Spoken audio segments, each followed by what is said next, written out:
Now we will come to the first point here, that is called speed. What do you know about speed?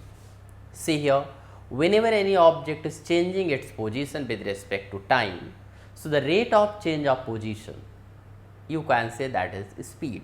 So speed is equal to distance upon time.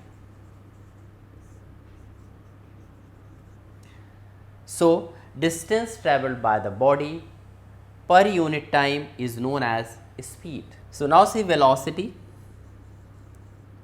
Velocity is equal to displacement upon time. So you have done, displacement can be 0, therefore velocity can be 0, whereas speed here distance cannot be 0, so here speed cannot be 0. Distance and displacement both are measured in meters, so their SI unit is SI unit of speed and velocity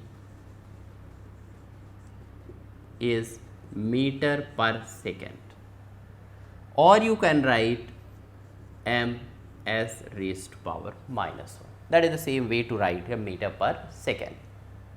So speed and velocities are actually different only in terms of the direction. Velocity is a vector quantity, whereas speed is a scalar quantity.